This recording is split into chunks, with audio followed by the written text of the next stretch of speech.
Hallelujah.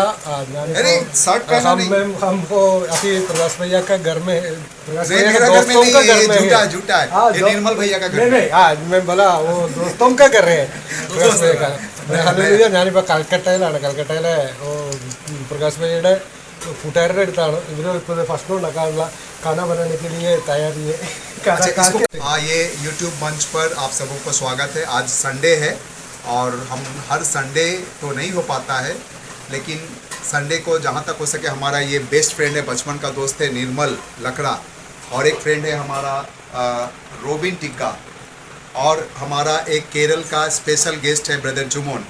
आज हम निर्मल का फैमिली में आए हैं और आज का हमारा लंच यहाँ पे है और हम इसलिए परिचय दिए आपको। तो अगला हमारा अगुवाई करेंगे ब्रदर जुमोन। यस ഞാനിന്ന് ഞായറാഴ്ച രാവിലെ പള്ളിയിൽ പോയി കുർബാന കഴിഞ്ഞിട്ട് ഇവരുടെ കൂട്ടുകാർ, ഇപ്പം ഞാനിവിടെ വന്ന കാരണം ഞാനിവരെ ആദ്യമായിട്ടാണ് കാണുന്നത്. പ്രകാശ് ഭയ്യയുടെ കൂട്ടുകാരാണ്. അപ്പം ഇവർ എന്നെ വിളിച്ചു, വീട്ടിലേക്ക് വരിക, അവിടെ പോയിരുന്ന് വർത്താനം പറഞ്ഞ് പ്രാർത്ഥിച്ച് ഒക്കെ ഭക്ഷണമൊക്കെ കഴിച്ചിട്ട് പോകാമെന്ന് പറഞ്ഞ് എന്നെ വിളിച്ചപ്പോൾ ഞാനിങ്ങനെ കടന്നു വന്നതാണ്. അവർക്ക് ഭയങ്കര സന്തോഷമാണ്. ഇത് നോക്കി നമ്മുടെ വീട് പോലെയുള്ള ഒരു ചെറിയ വീടാണ്, ഒരു ചെറിയ മുറിയാണ്.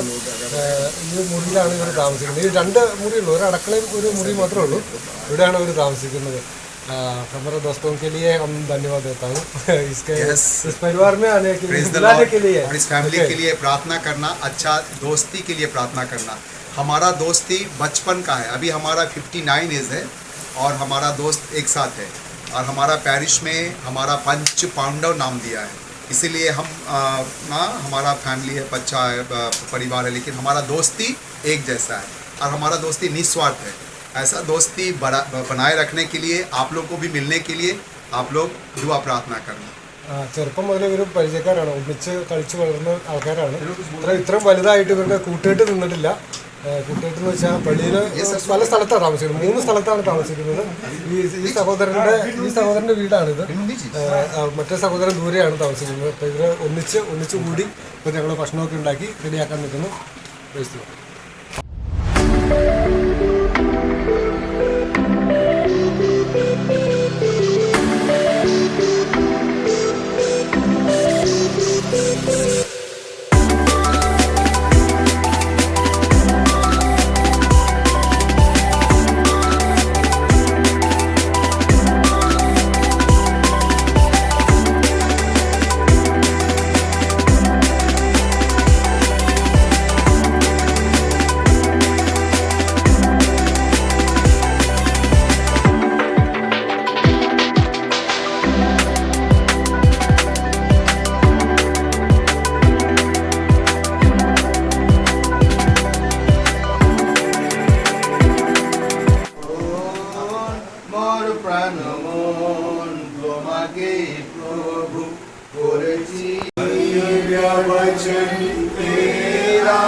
भक्ति से सुन लूंगा मधुर वचन तेरा, दिल से मैं मानूंगा।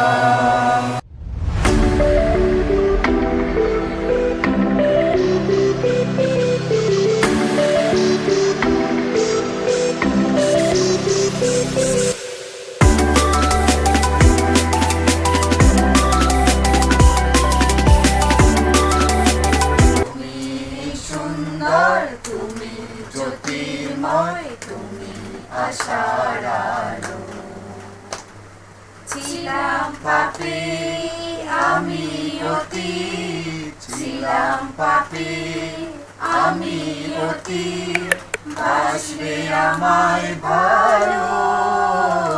যিশু তুমি সুন্দর, তুমি জ্যোতির্ময়, তুমি আশার আলো। যিশু তুমি সুন্দর, তুমি জ্যোতির্ময়, তুমি আশার আলো। সুখের দিনে ভুলেছিলাম তোমায়, বন্ধু স্বজন ঘিরে ছিল আমার। সুখের দিনে ভুলেছিলাম তোমায়, বন্ধু স্বজন ঘিরে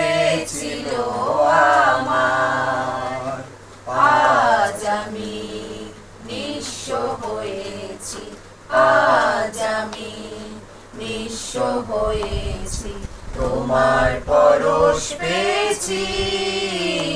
যিশু তুমি সুন্দর, তুমি জ্যোতির্ময়, তুমি আশার আলো।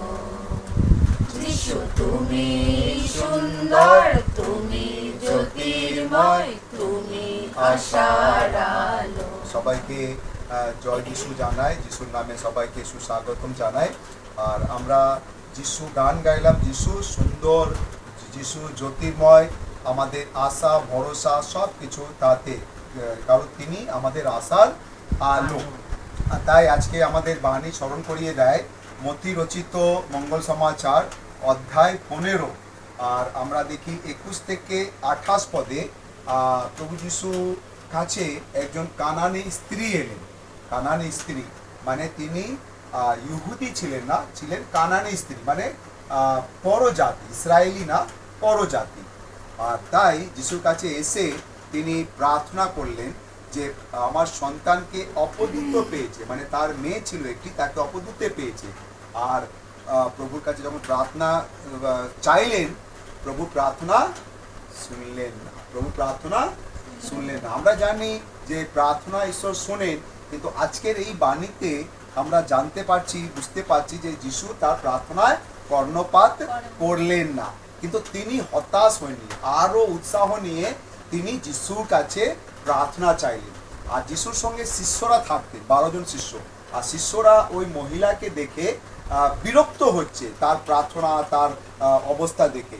আর যিশুকে বললেন, মানে তারা মধ্যস্থ করলো যে যিশু তুমি এই মহিলার, এই কানানি স্ত্রীর মহিলার প্রার্থনা শুনছো না কেন? একে বিদায় করে দাও না, এ আমাদের দম বন্ধ করে দিচ্ছে, আমাদের বিরক্ত করছে।